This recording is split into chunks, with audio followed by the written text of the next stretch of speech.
परीक्षित के जन्म की कहानी।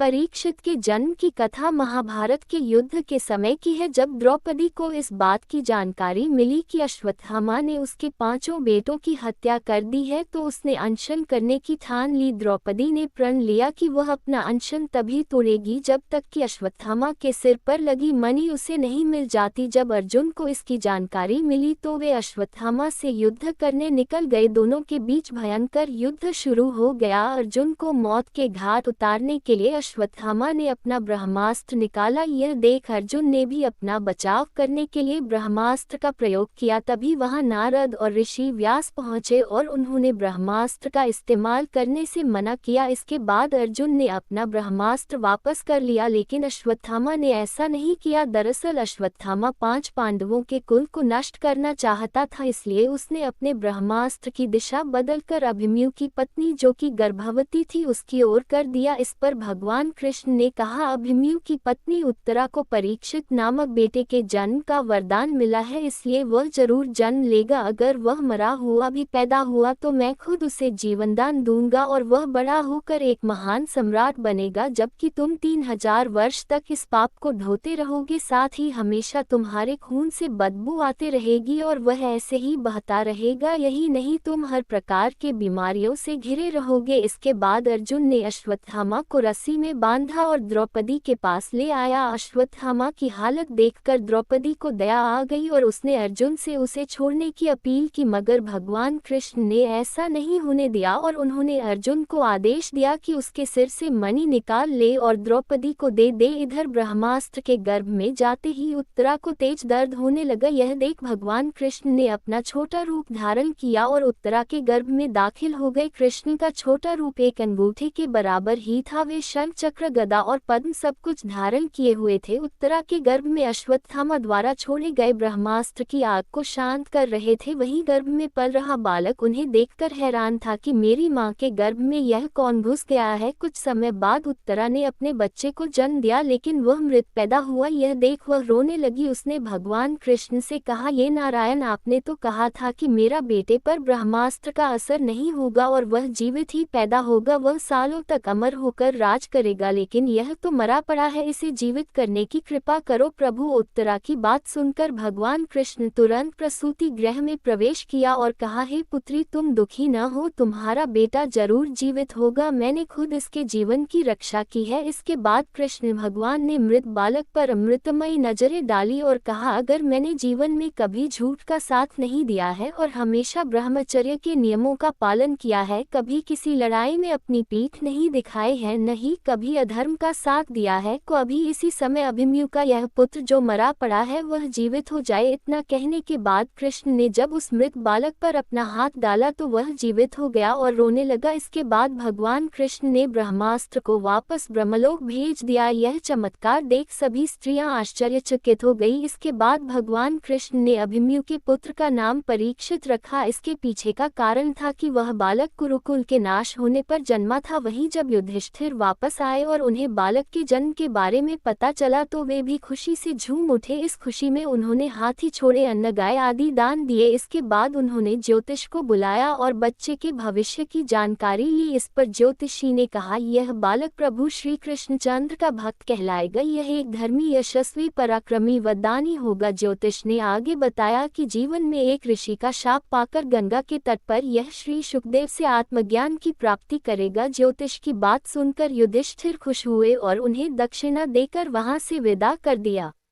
कहानी से सीख। इस कहानी से हमें यह सीख मिलती है कि कभी भी किसी कार्य को छल कपट के साथ नहीं करना चाहिए, इससे हमारा बुरा ही होता है।